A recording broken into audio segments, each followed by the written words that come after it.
Hello and welcome to the Thriller Zone. I'm your host, David Temple. The front row seat to the best thriller writers in the world. This is the place. So glad you decided to join us. And thank you for helping us to become one of the fastest growing podcasts in the world. I'm excited. Tell you what else I'm excited about. This guy has been on my radar for 5 months. We have tried to book a couple of times. He had a busy conflict. I had a busy conflict. But guess what? Eli Cranor is here on the show. Don't Know Tough. It is gripping on so many levels. But hey, what the heck? Why should I be talking about that when we've got the superstar debut author Eli Cranor right here on the Thriller Zone? So without any further ado, please welcome Eli. Good morning, man. How are you? Good. Or good afternoon, I suppose, right? Oh, 1 o'clock over here in Arkansas. Hot dog. I see a little neighbor there in your face. Yeah, there's a feral cat running around, so he's liable to be the star of the show. That is a first to have a cat right there front and center. That's right, man. And there's a dog down here beside me. She's a lot more tame. Yeah. I'm down in the basement. Our basement's like an unfinished. So I control it's animal kingdom down here with me too. We all shed a whole lot more than what my wife likes. Yeah, that is a beautiful breed. I thought, did Eli choose the dog because he and they have the exact same color of beard, or? Yeah. We got the blue eyes and the reddish hair. We're pretty similar. You know, it's so funny when I first saw your photograph, because that's such an imposing, handsome beard, and I have a little bit of beard jealousy because I can't grow that kind of action. And I was like, then I saw a photograph of you with hair, and I was like, I don't even know who that guy is, but this is. Oh, wait. Yeah, I had hair up until about 5 years ago, so I have hair envy going there, Dave, because that looks like a nice head of hair you're rocking there. So it all goes around. Yeah. I can bang out a little mustache. I can get a goatee going, but that's baby face right there, buddy. Yeah. Well, welcome to the Thriller Zone. This is a very, very big honor. Thanks, man. Big honor here too. Big fan. Thank you. That's very nice to say. Very nice. I like getting to know my writers, so we're gonna drill into this. And the fact that this came out in March and I'm just now getting to it, do not think that it was not for interest. I think you were just so friggin' busy. Yeah. We tried a couple of times. Yeah, we both had things, so I'm stoked that it worked out. Well, I have to admit, Eli, being from the South myself, not as deep South as you, North Carolina. Oh, yeah. It all counts. I love to see it when fellow Southerners get the attention for their work. Yeah. And you have certainly managed to do that. Yeah, well, I appreciate it. I didn't know you had a North Carolina connection there. I didn't know. So, I was born in Winston-Salem. Yep. And spent before I moved up to New York with my lovely bride, I was living in Charlotte, North Carolina. Yeah. Well, and I'd never been to North Carolina. And then when Don't Know Tough came out, we had a stop in like Asheville. Oh, yeah. Farrington Village, which I'm not really sure what town it was in. There's a bookstore there that was so cool. But we had a whole bunch of North Carolina, Greensboro. Oh, yeah. So, yeah, it was, I loved North Carolina. Yeah, I do miss it. My part of my sister's in Marion, which is just outside of Asheville. My brother's in Hendersonville, which is right next door to Asheville. Yeah. Got another sister in Charlotte. And yeah, we're out in San Diego now, which pretty nice, dude. Yeah, well, it's like 102 is the high here today with like 100% humidity. So I definitely, San Diego sounds good. Arkansas, we do have this to boast. So I'll give you the view out of the office window here. Oh my goodness, dude. It's hot, but the lake's nice. So Oh, I would be spending a whole lot of time near that. yeah, we just moved out here like a year ago, and it has made the production has seemed to go down a little bit because I just there's a lot of more fun things waiting out there now than back in the neighborhood. Yeah. And is that the writing desk right there? Yeah, yeah. So this is where the magic happens. Man, look at that magic place. Yeah, I'm a big office guy. Let me see if I can get this. Oh, there you And it's go. all just unfinished, beams and studs. So I have complete freedom from the wifey to do all the crazy stuff that I want to do. Good. Well, I love the fact that you got a dartboard right off to the side so that you can just kind of. Man, that dartboard plays into the process. I only throw 6 darts a day, and I always just go for the bullseye. And it's just something like if I'm waiting to hear back on an email or I'm trying to break a story or whatever, like I always kind of just make this gamble where it's like, if I hit the bullseye today, then something good is coming, when I start the day's session. That's it. So just 6 throws and see what the fates allow. I like that. And also you got this, do you have that point where you go like, okay, it's been a tough day and it's really hot. If I hit a bullseye in 6, then I get a cold beverage and I get to put a tube out on the lake and just float for a while. Yeah, we got a pontoon. They have a dock out there. So we got a pontoon boat that's just sitting there in the water always. So yeah, that whether I hit the bullseye or not, that time's coming regardless. Nicely done. And now I'm trying to think. I don't know exactly. I'm going to pull it up because I'm curious. I'm that guy. I'm the guy who wants to always see. So what's the town so I can find that lake? Yeah, we're in London, Arkansas, which is right outside of Russellville. It's the big town. That's where my wife and I are both from. And it's Lake Dardanelle. So like that mountain that you saw over there is called Mount Nebo. Right across is Yell County and Dardanelle. So fans of True Grit, that's Maddie Ross's hometown. And they just have a new whole tourist thing going, and it's called True Grit Trail. And like we're just overlooking it. And it's like the trail that Maddie followed as she came down into Fort Smith in the lake. They have the Bassmasters Classic here once a year. So yeah, it's just a reservoir of the Arkansas River. Nice. Well, here's something that'll be fun for you. I used to be the voice of Speed Channel on NASCAR. Yeah. So a part of our gig was a lot of the drivers were bass fishing fans. And so we'd hang out at Bass Pro Shop and all those guys would show their toys. And well, I'd love to start off with this. As I went to your website, and this is such great product placement on your part, I see where Ace Atkins, who was on the show, delightful guy, says you're a new voice of the South to watch. Now tell me, I can only imagine, but I want to hear it from your mouth. What did that make you feel coming from that legend? Yeah, so I've known Ace. I graduated college in 2010, and I played quarterback at my university in Arkansas, Washita Baptist University. And when I graduated, I had all my sights set on going and getting an MFA. I was an English Lit major. But then I got a call to go play football in Sweden, and I played a season overseas. And before I did that, I got to go to this thing called the Yoknapatawpha Writers Conference, and it's just for startup writers, like a workshop.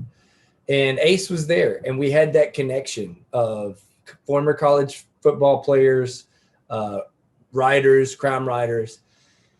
I went to Sweden. I coached high school football. 6 years went by, and I didn't write much. I didn't do anything. I was too busy coaching and playing. And then I got out of coaching. And the first person that I thought, like when I decided I'm going to try and really go at this thing and be a novelist, was Ace. And I just cold emailed him, like 6 years later.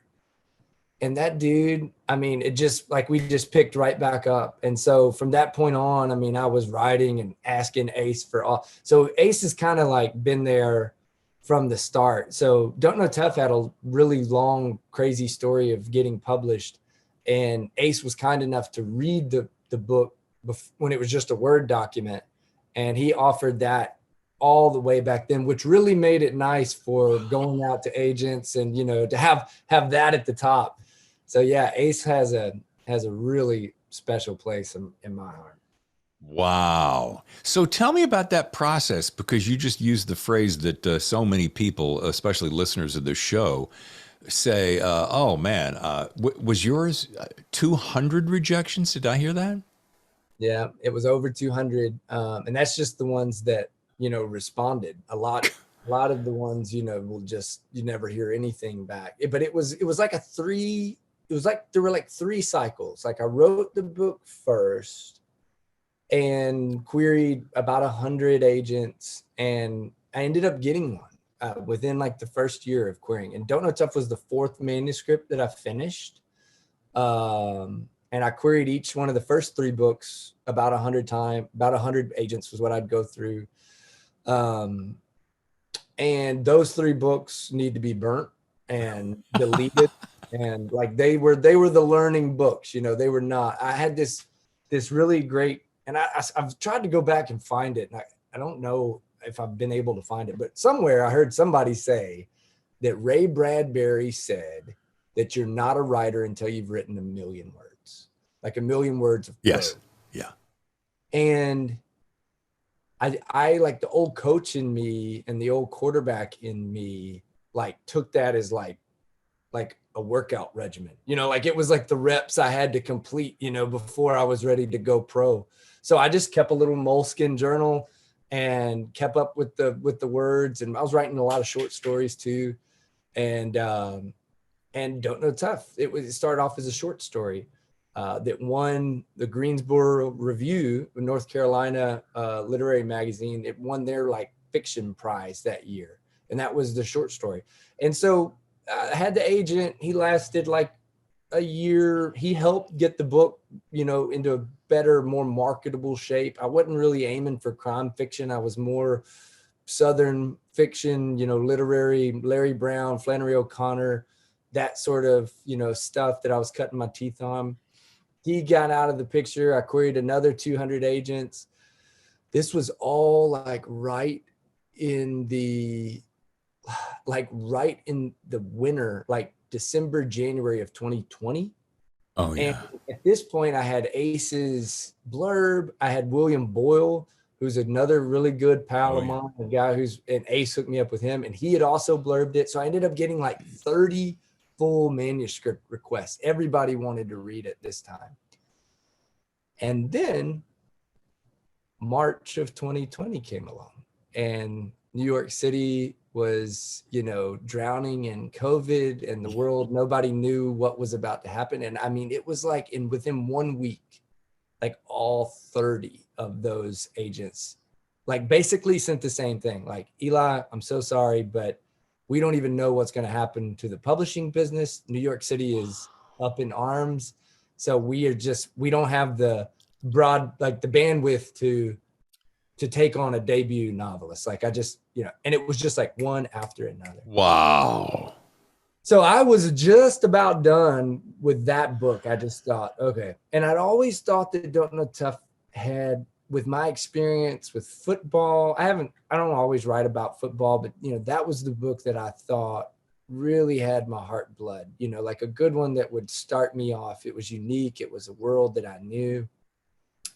And I just about given up on it. And then I get an email from Bill Boyle, and he's found this contest that Soho's hosting, that you don't have to have an agent, and the Peter Lovesey first crime novel.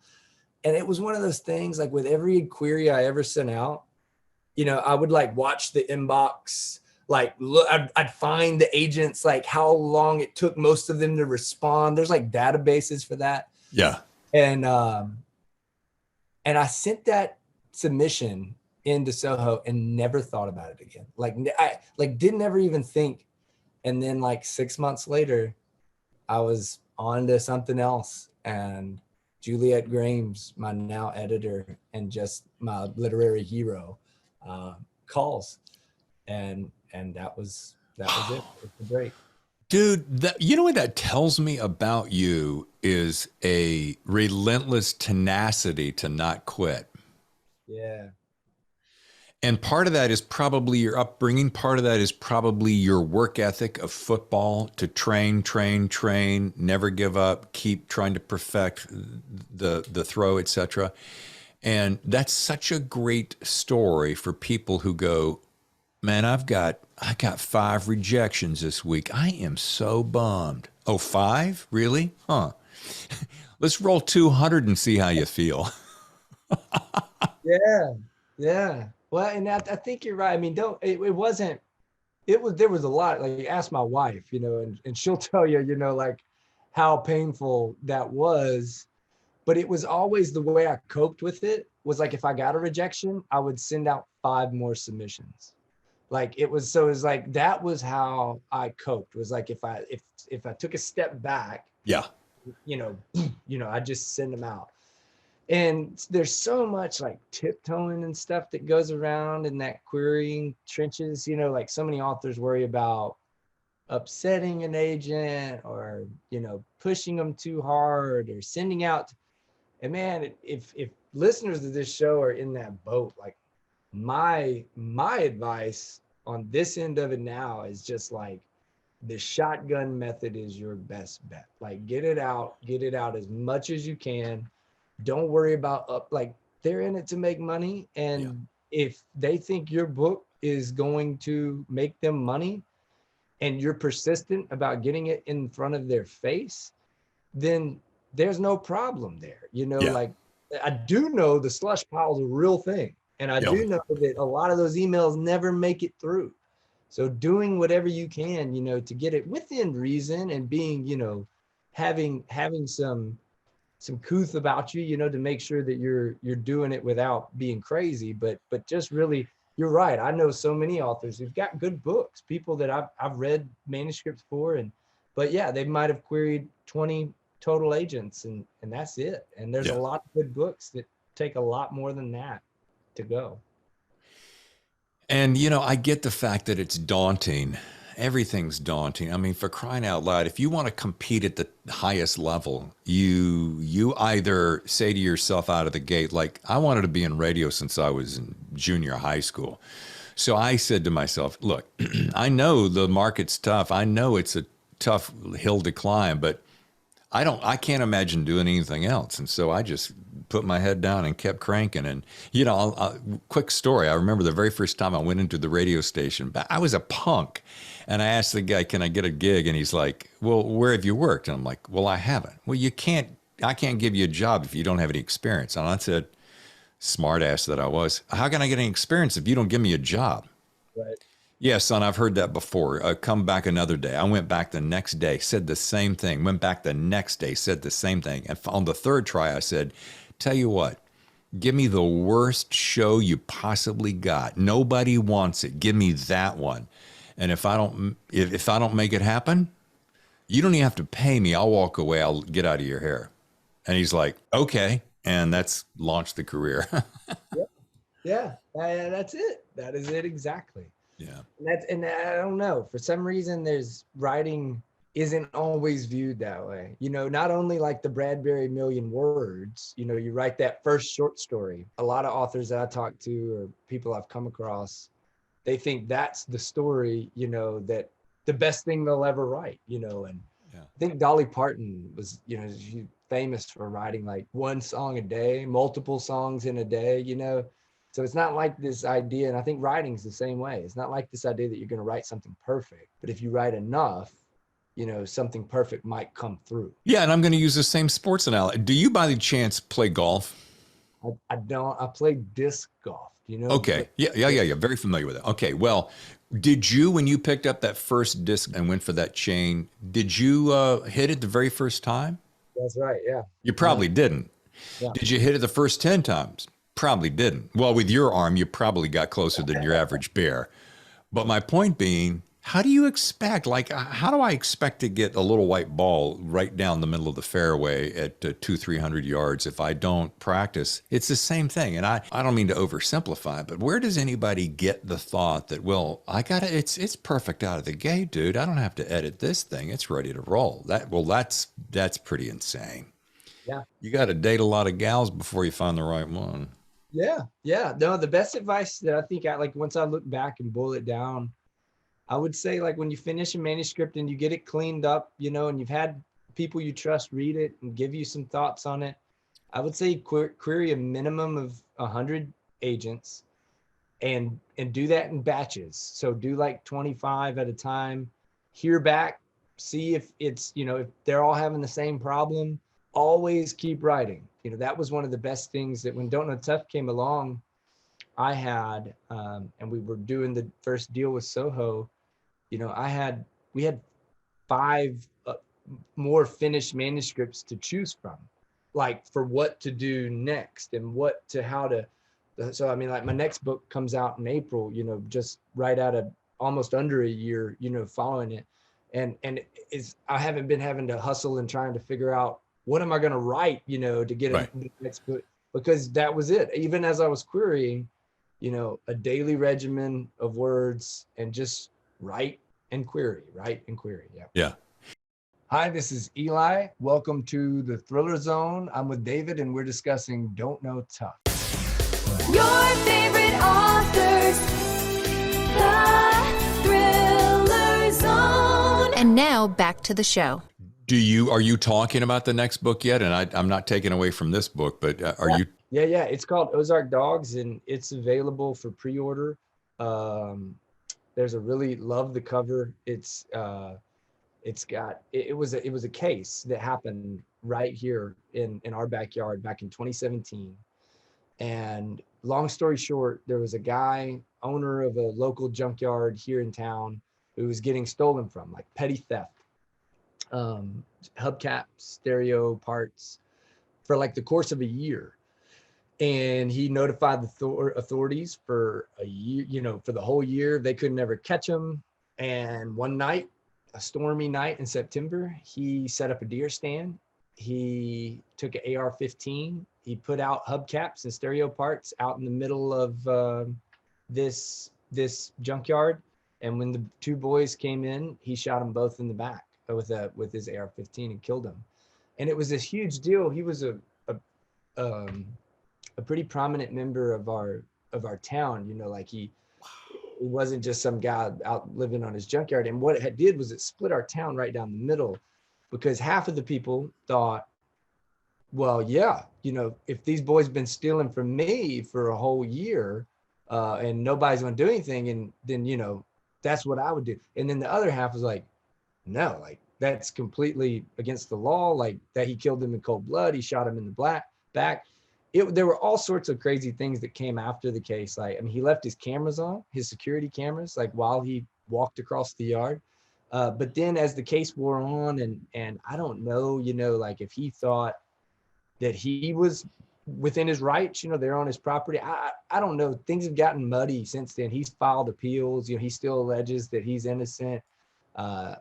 So that story is the backdrop. It all completely, it inspired, this really fictional take that I do about 2 families in our Ozark region of Arkansas that are, Gotcha. That are kind of warring and with that in their background. So not taking the documentary twist angle, but more just using that as the impetus for the idea. Yeah, and I write an author's note at the end, so it'd be like kind of watching a movie inspired by true events, and then you get the true events section, at the end. So yeah, it's a hot one because that's still a big deal. I mean, that's 5 years later now, and the man was convicted of 2 life sentences without parole. Ooh. So it's a big deal around here. Wow. Well, so as to not take away from that, let's go back to Don't Know Tough and tell me how this came about. Now, it feels like there's a whole lot of you in here because of the football, quarterback, et cetera. But tell me how this came about. I'd love to hear that story.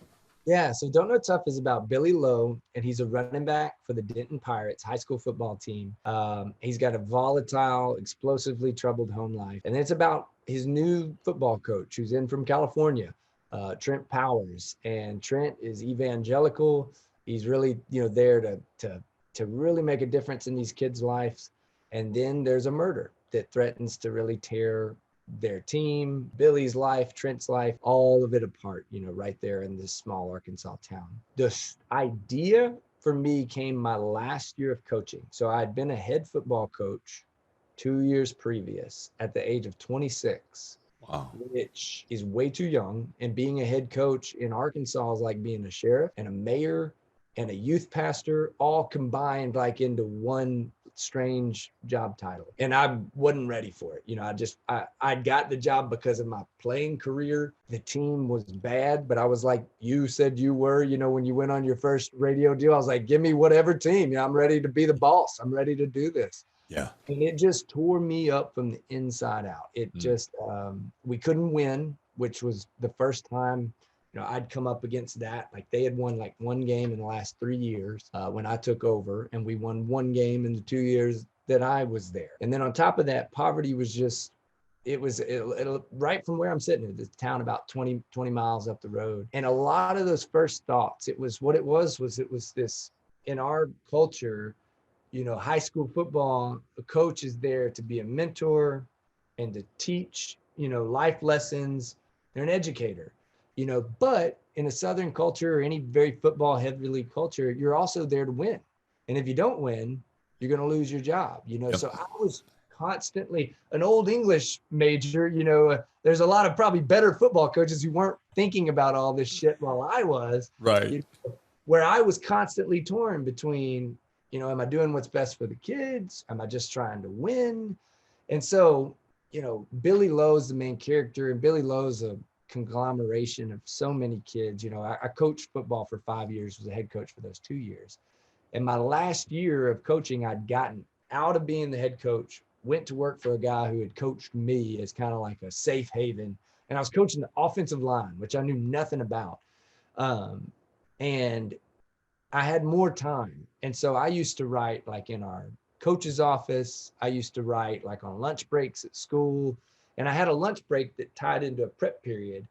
And that line, still feel the burn on my neck, told coach it was a ringworm this morning when he picked me up. That just kind of came, this first person voice. And I wrote that whole first chapter and during the lunch break tied to the prep period. And it was just one of those things. It's been the strangest thing because nothing I've ever written since then has really been like this. But that chapter was a short story that has basically remained almost exactly as I wrote it. Wow. Through all the different edits and people who've read it.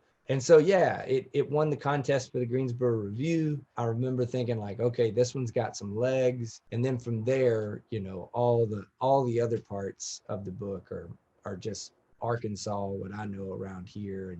And it does this strange thing where it switches from first to third person narration. And that was just a trick I thought that would help ease the ferocity of Billy's voice and kind of how raw he is. Well, and this is what got my attention. I think I saw your video first, and it's either on, well, it's on YouTube, so it was either on one of your social channels, and you're sitting in a classroom and you start off by reading that story, and then you turn to the camera and tell the story that you just did. And for whatever reason, because you're a great storyteller and you're engaging, I sat there and I was glued to it. I couldn't stop watching, and it was the voice of that character.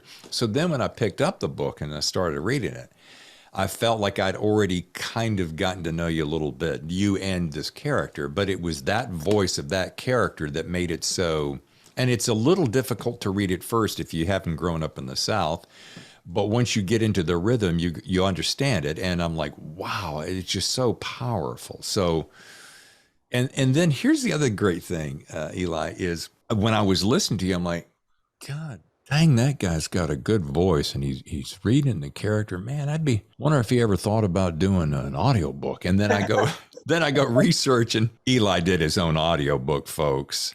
Yeah, thanks, Dave, because that was that was a trip in and of itself. It was the people doing the audiobook didn't really want me to do it at first, because I'm sure some authors want to do it, and so I had to send in like samples of myself reading. Sure. And the voice I do for Billy is not my voice, but that was what I thought would hook them. So I sent this sample of me reading Billy, and it was so funny because I think what they thought was like that was me. Like they thought, and they were like, so I ended up having to send in some of the third person, and then finally they were like, yeah.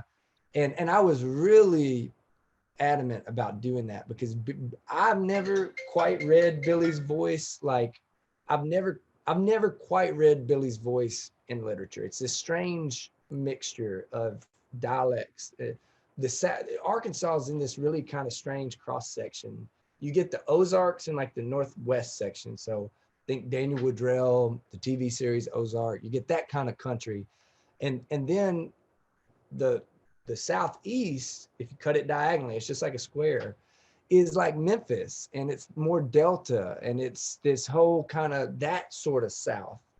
So I really, the reason I wanted to do the audiobook was because I just was going to flip shit if some dude from Texas was trying to read, Billy's voice, and we got some Texas Ranger, doing Billy's, this certain dialect that I was really wanting. But even the recording, which I know you'll know a lot about, I did it at this small studio in Memphis called Electrophonic. Uh-huh. And they had recorded like soundtrack for Black Snake Moan there, Hustle and Flow. The guy was great, but the setup was old school. Like I was on a kitchen chair with like a bar stool and my laptop in front of it, with like the mic. And every time I moved, like if the chair would creak or it, and we were using, really like retro, like condenser mic, like really cool stuff. Yeah. But it was like took us 3 days and like 28 hours to get 8 recorded hours. So 28 studio hours, to get 8 recorded. I know that world well, and it is not as easy as everybody thinks it is it? No. And everybody like, you think you'll do it again? I'm like, yeah. I mean, like, I enjoy it. Yeah. Reading aloud is a big part of my process. And I've said this before in other interviews, but it's every night. So like if I'm writing, I like to write longhand, and I get whatever I've got, done during the day that I can. I usually work early in the mornings. And then when I get the kids down to bed and my wife and I, split up, I'll come back down to the office and I'll get it all in the computer. And my secret weapon is I call my mom. And when I call my mom, I read her whatever I've written that day. And this works well for 2 things. It works well because you hear it, helps to proof it. And that's great, get ideas about the next day when I come in the office the next morning. But what's really the secret is my mom, because my mom has never read or heard anything by Eli Cranor that isn't the best thing in the world ever. Yeah. So I go to bed every night thinking like, yes, that was a great day. And then in the morning I wake up still juiced off of mama's love, and I go right back into it. You're making me miss my mama. She passed away 4 years ago last week, and she was my best friend, and that's where I got my reading from. She would read a book a day as long as I could remember. She started as a child. She would go to the library and get 2 sacks of books and come home for the week and read them. And so I grew up around that. I'm like, Ma, how do you do that? She goes, well, I just love words and I love story, and a book a day. My point is just to have that sounding board. And, you and I both share, and I used to be ashamed of this early on, but with time I go, I'm a mama's boy and I'm proud of it, motherfucker. Because there's nothing like a mama's love, period. Let's start there. And yeah. Can we do no wrong? Kinda, especially being the star child. Anyway, I love that. And I love the fact you did the audiobook. Yeah, man. Well, and it was, with my, and then I'm real careful about letting anybody else see it. Like, I won't let anybody else, agent, not my wife, especially not my wife. My wife is she's a great first reader, but like she's hard, so I don't need anything but love and praise, right there at the beginning.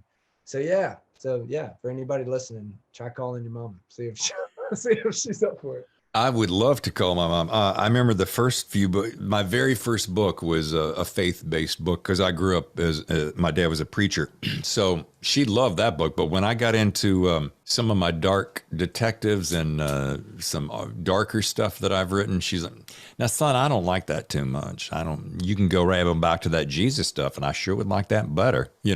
What did she read? Did she have favorite authors, or she? Just about anything. She was she's the one who turned me on to mystery. So anything mystery, and I think she introduced me to Sue Grafton. So I got onto that boat. The Alphabet series. I just always say this when I get a chance, because Kelly Garrett, author of Like a Sister, every time you hear her talk about books, she talks about B is for burglar, and how that is like the quintessential, like how to pull a twist, how to, so she's right there with your mom on the Sue Grafton. I'm going to go back and reread that because of that very comment.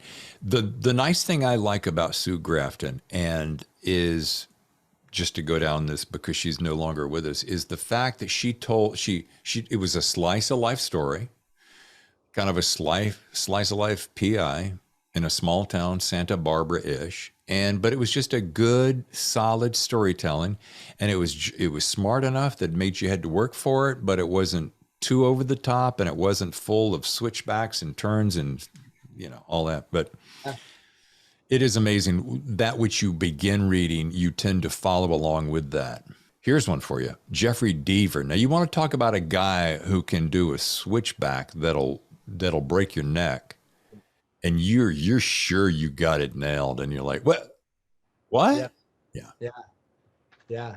But only because you mentioned this, one of my favorite books. Oh my God, that guy for me, line by line writing, is Bill Boyle is the king. This was one of the most powerful. I mean, talking about a book that grabs you from the first sentence and then always makes you wonder what's percolating right underneath the surface. Have you read A Friend is a Gift You Give Yourself? No. Dude, put that one on before you reread B is for Burglar. It's about two, like in their 60s, 70s retired porn stars, two women, and they get caught up in some deal where the like old mafioso mob bosses are after them. So it's kind of like a road novel with like this Elmore Leonard kind of dark humor. It's my favorite, Bill. It's got this great line about Paul Newman's beard and the smell of it. So yeah, Bill's the man. Oh, that just takes my head everywhere. Okay, A Friend is a Gift You Give Yourself. I'm going to get on that one. I love it. So you guys are pals and in touch, and talking about an influence. And you know what I love about some of you guys, you guys share the athleticism and the love for words and storytelling. That's a great combo bond to have, isn't it? Yeah, it really is. Yeah, I do a thing with Crime Reads called Shop Talk. And so that's been really cool. It's like a column where I just talk about craft, and we look at offices and another one that really has that athletic is Laura Lippman. She was right there in that same kind of boat, about she wasn't like an athlete or anything, but very into working out, very into like rowing, and how it all goes together for writing, that they're walking to get ideas or exercising, to get through a pause moment, in writing. I do the same thing. I take a long walk. We're about 1 mile from the beach, so I either get down there on low tide and walk as far as I can, turn around, because that is the best way to work kinks out, because you got a little negative ion with the air, and you got your mind is just free to roam.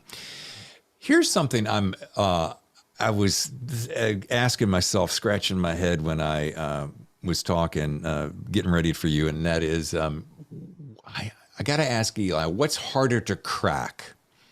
Playing football, teaching high school kids, or the novel writing market? Yeah.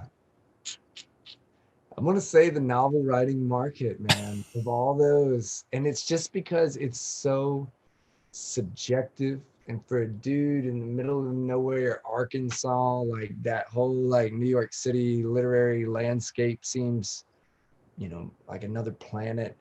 Now, don't get me wrong. And I teach ALE English. So those are kids that are like 10th through 12th grade that are alternative learning, so either behavioral issues or anxiety issues. So small classes with really intense kids. And then, yeah, football's football. I think we all, these days, everybody knows what's up with that. But yeah, man, that was the deal with the novel writing market, was just finding somebody who'd listen. And talking about competition, Eli, that's the one thing I could see why people would get just overly intimidated. As I have said on the show before, all you've got to do is walk into a Barnes and Noble and look at the vast array of books fighting tooth and nail for your attention. And I think I love bookstores, especially Warwick's, which is one here in La Jolla, and there's something about that environment. But you have to go in there with the mindset of joy and pleasure and learning, while not being intimidated by the competition. Yeah. And back on Bill Boyle, he had this great quote, or he's told me this line before, and it's, it was like advice for like a young author. And it was, don't get bitter. And that has stuck with me and resonated at different times. As I was at all different sorts of times. I should tape it to my wall, because as an author, you cannot view it as competition, or you'll drive yourself crazy. Right. And I look to guys like Ace and Bill and Michael Corita and James Kestrel. There's a lot of these guys, S.A. Cosby, that, in the last year have really they've helped me in so many ways that were just blew my socks off. And they're the ones that show me, it ain't a competition. Like, what's good for you is good for me, and it's good for everybody out there reading and buying books. So yeah, that's something that an old quarterback, an old coach has to constantly remind himself of. And you know what? That's really good advice. And it just and I've learned this with this podcast, now a year old, is that there is, nobody.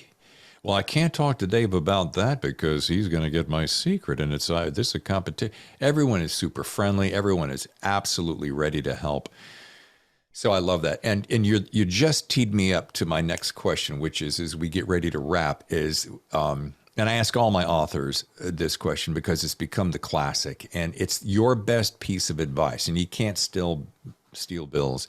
What would you give to up-and-coming writers? And matter of fact, because so many up-and-coming writers listen to the show, I'd also like to be curious to see if the advice would be similar to that which you give your students. But let's start with your best piece of writing advice. All right, and this is specifically for people aspiring to be novelists and sell books. Yes, sir. All right, it's a formula. Write 1 million words. Once you've written 1 million words, write an 80 to 90,000 word manuscript. Send that manuscript off to 5 people you trust. Let them catch the typos, clean it all up. If they've got some big plot thing that you think makes sense and the majority of them say it, then fix that plot thing. Get it as clean as you can send it, and send that off to 100 agents. While those agents are waiting to respond, start the process over again. That is so good, dude. That is so good. And it's so real, and it's so On the money. Is that the same? How about your kids? Because these kids in school, especially with the special situation that you're talking about, I would love to hear how you get them motivated, especially when you find someone that you know has that little spark that they don't even know they have yet, or they don't have the confidence to know they have yet. What do you say to them? With kids these days, and this was the same in coaching, like back even when I was playing, which I graduated high school in 2006, we were still, or at least the guys I played with, we were still of this mind of like, if coach says drop down and give me 20, then you just drop down and do 20 push-ups, and these days, like, there's a lot of other things for kids to do, and so you tell them to drop down and give you 20, they're liable to quit, or they're liable to say, well, the main question is why. And so kids these days need to know why. To do anything, they need to know what good it serves, what purpose it serves. So that's a big thing that I always start with, because like at this point, by the time some of these kids, some of them have got, they've already had some run-ins with law enforcement. So they're 17, 18 years old. They're stuck in a classroom for 8 hours talking about similes and metaphors and thinking like, whatever I do in my life, it probably ain't gonna have nothing to do with figurative language. Right. So as an English teacher for kids like that, I have to make them understand why. And so I push a lot of reading. We read they like crime fiction. They like contemporary fiction. So we break out of that mold a lot. And then I tell them why reading matters, and the empathy that it can stoke, and the things you can learn, and the way that it's like a workout for your brain coming from an old quarterback and an old coach, and how that can keep you sharp. And if you look at people who are managers or leaders or people who have good lives, and if that's what you want for your life, I guarantee you those people got a book on their nightstand. So cultivating a love of language and how to read, that's what you're going for. I like that. All right. Awesome. All right. Well, if you are familiar with the show, then you know this sounder, which it means time for rapid fire questions. All right. You and the family are getting away for a vacation. Good for you. What is the music y'all going to be listening to en route? Bob Marley and Jimmy Buffett. Oh, sweetness. Nice. Do you have, side note, it's a bonus. Do you have a favorite Bob Marley album? Well, like the Legend album, just the greatest hits is the one that you go with. Yeah. You can never go wrong with Bob Marley. It always makes you feel good, doesn't it? Yeah, and you listen to it so many times, Yeah. Just the whole vibe. Yeah. All right. Speaking of which, what are some of the books you're going to be catching up on once you land and relax? Ooh. And it's a big one to put you on the spot because you got a couple of pals in the biz, but let's just say one or two that you'd go, man, here's one on my TBR list that I really want to dig into. So books I haven't read yet. Yeah, and it could be doesn't have to be fiction. It could be nonfiction, it could be whatever else. So right now I've got a book called The Resurrectionist that I'm just about to just crack open. It's about Matthew Gwynn. It was published like almost 10 years ago. But I was in Jackson, Mississippi at Lemuria Bookstore on my way to the beach last week. And the guy there, John, that owns it, he put that one in my hand. So I don't know much about it, but I know that one's on there. And then Gabino Iglesias has a book coming out that I'm really excited about. The Devil Takes You Home. Wow. Kind of like Barrio noir horror stuff. But yeah, man, I've read Dwyer Murphy has got a book that's like the coolest. It's called Honest Living. It's the closest thing to Elmore Leonard, and I'm a huge Elmore Leonard fan. This whole shelf has got all 42 Elmore Leonard books. I've read them all. And An Honest Living comes out tomorrow, and it's just like early 2000s New York City, painted like in the clearest like picture possible. It's just great. And then, man, probably the best book I've read this year, and a lot of people I think are thinking that same thing, is 5 Decembers. It won the Edgar for best novel, James Kestrel. and just epic. I can't even, there's no way to describe it. It's just like Okay. World War II, you know, set in Hawaii / Japan. And I'm not a historical fiction guy at all. And that book just gripped me. That's big praise. I have seen that cover from several people. All right, let's see. I suppose because I'm a content creator, one of my favorite questions is who I imagine would play a character. So with that in mind, if Hollywood were to put Tough on the screen in your wildest dreams and you could have something to say about it, who would you like to see play Billy Lowe and his mentor, Trent Powers? Yeah, people have asked this before, and somebody said Tom Holland, like, and I don't watch a lot of movies, like, so I'm not really familiar with Tom Holland. I think was he Spider-Man? Is that Good question? I have no idea. But what I really think the way to make it work the best, and they did this with the movie Mud, that Matthew McConaughey movie. Matthew McConaughey, yeah. Written by an Arkansan dude, and then was shot in southern Arkansas. And what they did for that was there's 2 main boys in that movie, and they just did like an open casting call. Like they needed a boy who was that like genuine, like the genuine artifact. And I think that's the way you'd have to do Billy. Like you'd have to find one. I don't think anybody in Hollywood is going to pull off that sort of deal. Trent, I don't know. There's a lot of people that could do Trent probably. But I hadn't really thought about that. All right. Final question. A magic genie, we're going to call him Frank, appears from nowhere to grant you one wish, which is a choice between becoming the next Tom Brady, I hope that's a compliment, or the next Ace Atkins. Which would you choose? Man, I'd take Ace any day. Yeah. Yeah. Good choice. Well, you've been down one road, so Yeah. and you're on the new road, and you seem to be doing mighty fine from where this guy's sitting. Thanks, man. Folks, if you'd like to learn more, visit EliCranor.com and follow him on Twitter at Eli Cranor. Eli, this has been totally nice. Yeah, really great. Enjoyed the heck out of it. You seem like that kind of guy that if I have rolled up on your backyard and I said, hey, listen, I got a cold 6-pack and that little boat of yours right there looks pretty good right now, we could probably carve out half an afternoon or more. And As long as I've got 5 of these unlined yellow pages done, then we're good to go. unlined, is that what you said? Yeah, that's an Elmore Leonard deal. And this. So V7, Pilot V7 pins. And then, yeah, they make these pads. You have to kind of special order them, but they don't have any lines. And I like that. And Bradbury also, I think it's like the epigraph to Fahrenheit 451. It's like if they give you lined paper, turn it sideways and right, just this idea that like you're not going to be constrained by the man. I might steal that from you. I like that. I'll still go back to the computer, especially if like I really know what's going on and I really know like what's going to happen in the scene and it's a fast scene, then it's better. But on days where, you're just still feeling your way through it, scratch it out.